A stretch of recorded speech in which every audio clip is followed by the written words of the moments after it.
As jy nog nie planne het vir jou Vrydag aand, môre aand nie, oorweeg dalk 'n bordspelletjie aand saam met jou geliefdes. Hallo en welkom by vandag se episode van Klets Kompas. Ek is Irene Marie van der Walt en vandag gesels ons met Imagine Games oor bordspelletjies. Ja, daar is spesifiek 'n plek in Windhoek waar jy jou bordspelletjies kan kry. Maar voor Imagine Games gesels ons met Ougie de Craig oor die nuutste nuus in Môre se Republikein. Bly ingeskakel, ons is nou weer terug. Aitsa is 'n eg Namibiese inisiatief. Ons reis op die hartklop van Afrika en vertel stories van mense en hulle dorpe op verskeie platforms insluitende televisie en sosiale media. Dit is joune, syne, julle en ook almal van hulle aan die ander kant van ons grense sinne en dit maak Aitsa 'n lekker ding. Kyk Aitsa maande om 18:30 op NTV, oneof2.com as ook op Netwerk Media Hub en NTV Afrikaans se YouTube kanale. Volg ons op Facebook of besoek ons webwerf by aitsafrika.com.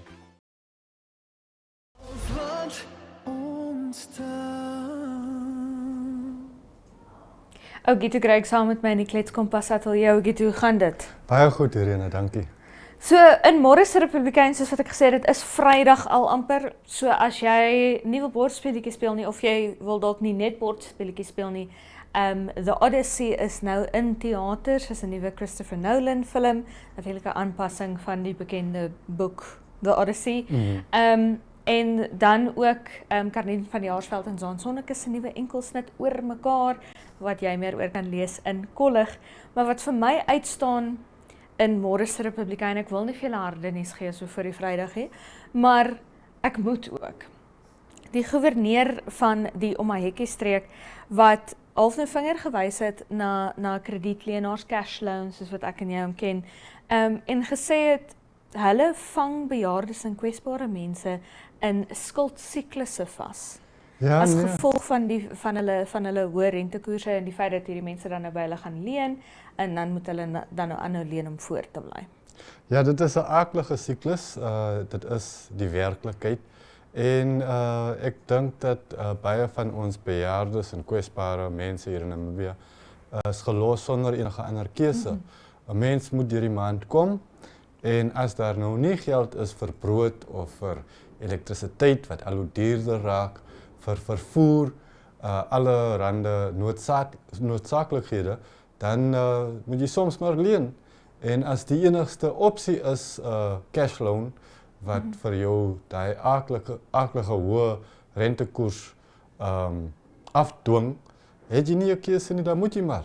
Ja. So ek kan verstaan, dit is die werklikheid, Ja. maar ek sien nie dat daar enige ander uitweg is wat onze samelewing of onze regering of enige ander owerheid voorsien aan ons mense nie. Ja, daar's vir my 'n paar dinge wat hier uitstaan. Nommer 1, dit is nie die eerste keer wat 'n regeringsbeampte praat oor cash loans nie. Hulle het nou onlangs, voel dit vir my, so half die mes in vir hierdie soort besighede en ek verstaan, dit voel soos uitbuiting, jy weet, 'n hoë rentekoerse, maar almal wat leen by so 'n tipe besigheid weet waarvoor hulle self inlaat. Die vraag is hoekom? En dit was my vraag toe ek daai storie gelees het, is jy weet die regering hou nou al hoe lank amper die spreekwoordelike wortel voor bejaardes, voor kwesbare persone, dat hulle toelaas gaan verhoog word.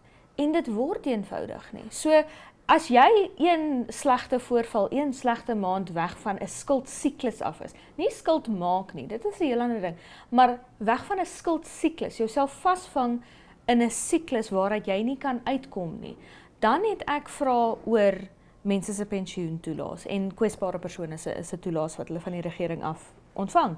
Is dit werklik leefbaar? Ek stem met jou saam. Ek dink dit is moontlik dat wetgewing ingebring kan word wat miskien die rentekoers bepaal vir daai tipe besigheid. Alhoewel aan die ander hand, daar is ook groot risiko uit die aard van die saak om vir mense geld te leen. Daar is natuurlik altyd die risiko dat jy nooit die geld sal terugkry nie. En daarvoor in daai bedryf is hulle maar gewoond om daai hoë rentekoerse af te dwing sodat die besigheid winsgewend kan bly. Ek dink dit spreek tot 'n baie groter probleem in ag van ons samelewing. Jy weet, ek sê altyd ons is 'n ryk land vol arme mense.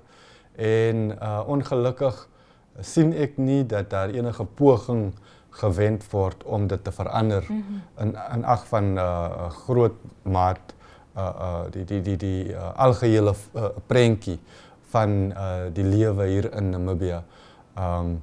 So dit is 'n probleem. Ek sien nie 'n oplossing nie en ek weet nie wat help dit om vinger te wys. Jy weet hulle sê as jy 'n vinger wys, is daar 4 vingers wat terugwys. So ja, ek weet nie dat daar 'n oplossing is nie. Ja, ek kan nie regtig enige advies leen. Behalwe om te sê, miskien moet jy maar probeer om so min as moontlik deel te neem in die ekonomie.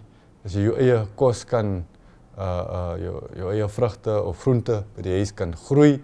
Ons is ongelukkig nie almal so bevoorreg om te bly waar die grond vrug dra nie of vrugbaar is nie. Ja, dit is 'n moeilike situasie. Ja, en dit gaan vir my so mooi hand aan hand met wat die Nasionale Statistieke Agentskap eergister gesê het oor, jy weet, ek dink 2.2% van Namibiërs verdien oor $11,000 'n maand.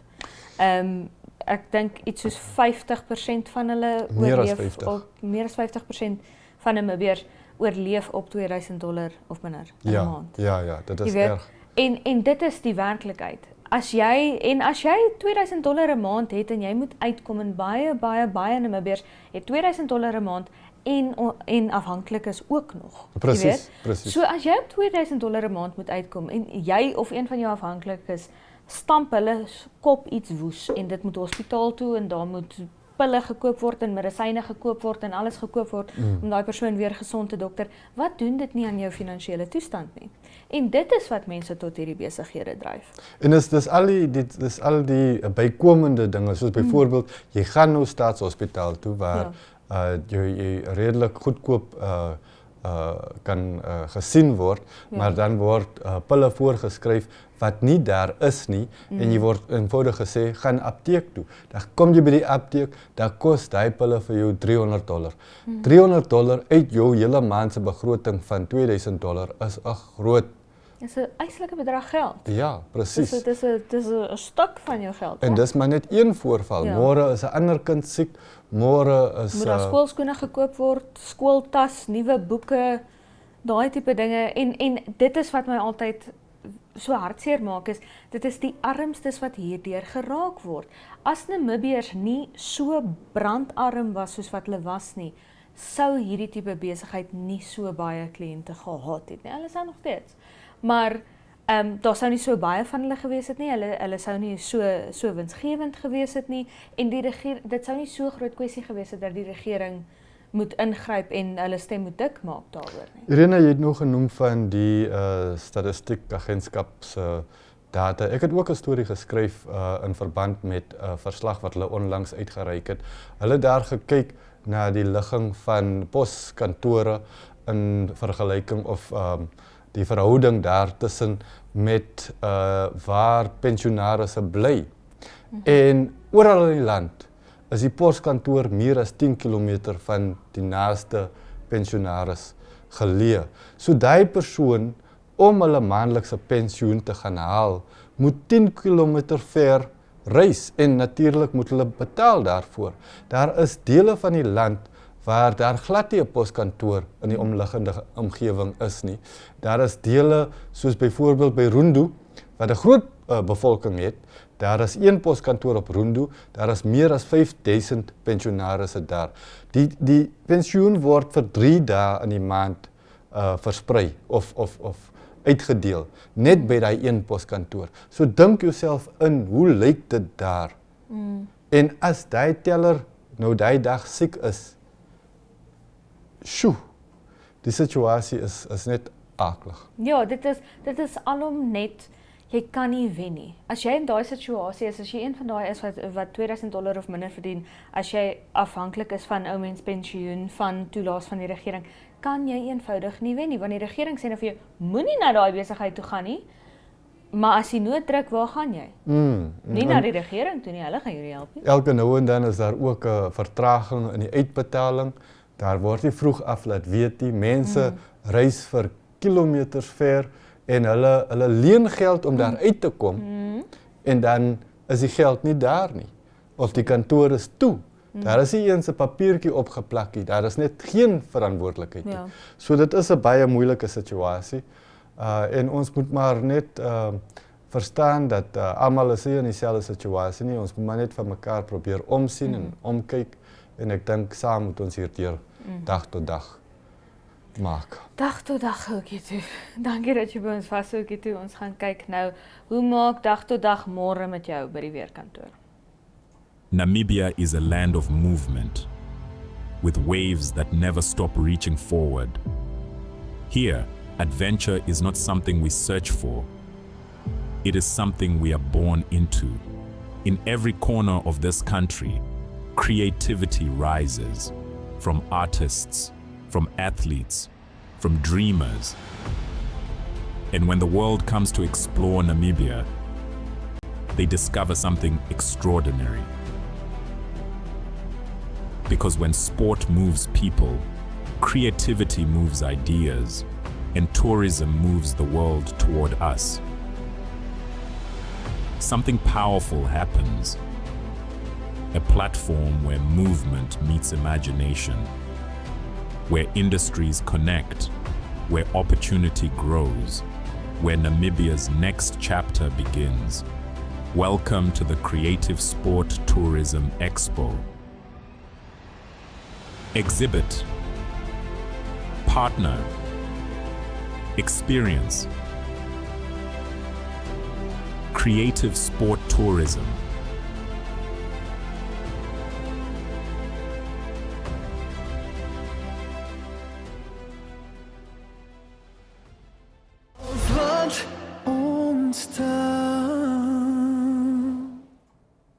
Vrydag is braaidag vir Namibiërs, maar het jy môre braai weer? Kom ons gaan vind uit.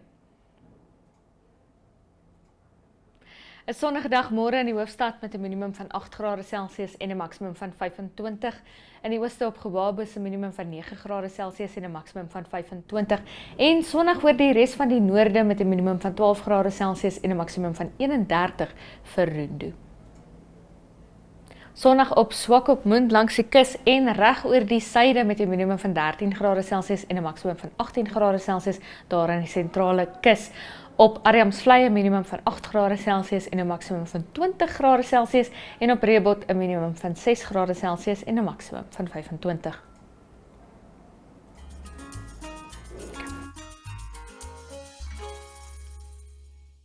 Mornings just got better, Namibia. From the latest headlines to the hottest trends, we're bringing you the conversations that matter. That's right. Bright minds, bold opinions, and a touch of morning magic. This is your daily dose of energy. So grab a cup and join in on the conversation every weekday morning at 8 o'clock with Smell the Coffee, hosted by Diana Master and Aina Raisa Quayo.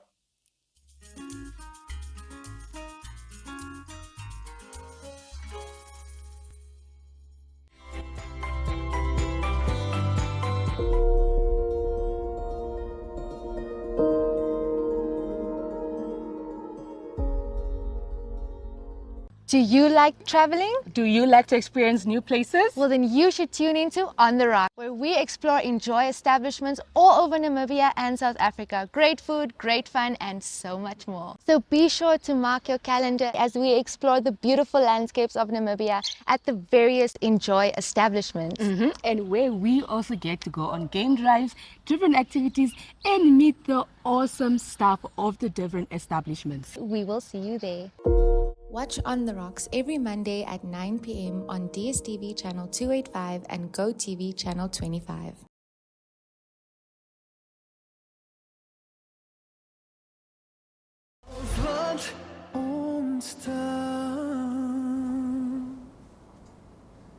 Sebastian van Imagine Games is saam met my in die Klets Kompas ateljee. Sebastian, how are you? I'm good, thank you. How are you? I'm good. So tell us a little bit about Imagine Games. Board games isn't something I think people pay a lot of attention to these days. Yeah, they should. It's They really should. nice. Yeah. As a board game collector myself, they should. Yeah. So Imagine Games is a board game store and a community actually. So it's not only a store, but as Imagine Game, we understand the whole community around it, and we sell board games and we sell tabletop card games, and that is Pokemon on a smaller scale, but then Magic the Gathering, which is really nice, a card game, collectible card game that almost all of our community members love to play. Yeah, I understand that you have quite a big community around Magic the Gathering, but Yeah. we'll get into that now. Okay. Tell me a little bit about how you got involved with Imagine Games. Well, a friend of mine, I was playing Magic the Gathering. Actually, I was at game and I tried to find a present for my son's birthday. And I looked at all the plastic rubbish and I thought, let's do something else. So I called a friend, and then he said, no, he's only 9 years old, but Magic the Gathering would be good for him. So I bought a starter pack, and yeah, then I actually got involved after 20 years of break, because I played Magic the Gathering in Germany when I was a student. And then I stopped for 20 years. I'm really old at the moment, so. And then my son started to play again, and then I started to play again, and then we both came into that community. And then the previous owner, Johannes of Imagine Games, he couldn't do the shop anymore. So he asked me and another friend if we would take over, and then we did it. I think that was 7 or so years ago, yeah. So tell me about Magic the Gathering. Yeah. Let's start with, for the people that don't know, think Dungeons and Dragons, but a little bit more extensive and a little bit cooler, I think. Yeah. Is that a fair assessment? Well, it's a different story. Dungeons and Dragons is like a role play where you sit there and the whole story basically works in your mind. And Magic the Gathering is a game, a card game that you can play with 4 or 2 people. And it's the special thing about that game is that not a single game is the same, and not a single deck that you play is actually the same.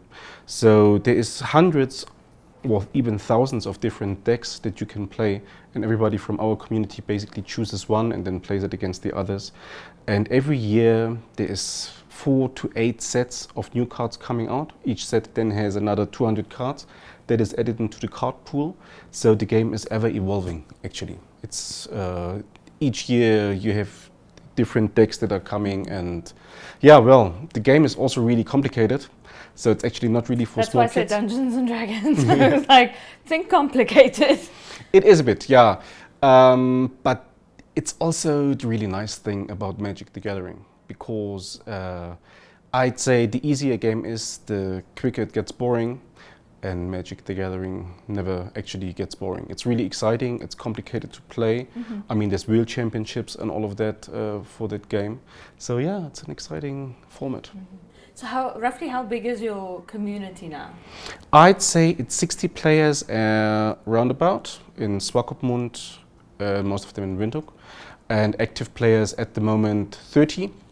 Problem with Magic the Gathering also, it's not just a positive thing, it got really expensive in the last 2 years.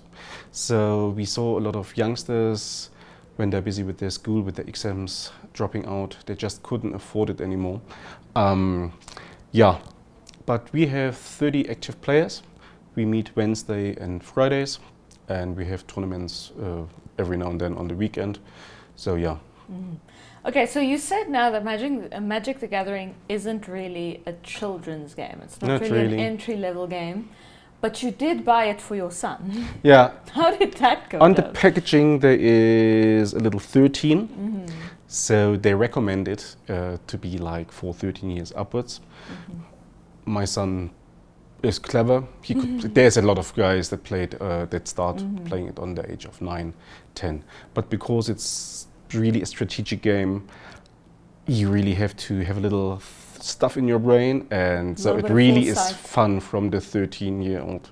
Actually, most of our communities are actually adults, from 18 to 50 years, whatever. So yeah, adults enjoy it most, but a good entry level to start is like 13 years. So do you think there's a misconception around you know, communities like those who play Magic the Gathering, those who play Dungeons and Dragons? Absolutely those who not. play- Really, no. Everybody weird, think we are we're all nerds, and weirdos. We're all nerds. it is a little bit of a nerd thing as well. But we are super friendly. We welcome everybody. Most of our boys and girls that play there are really attractive, smell good. You know, all these misconceptions are just lies. They are nerds, but they're nice nerds. Nice nerds, super nerds, yeah.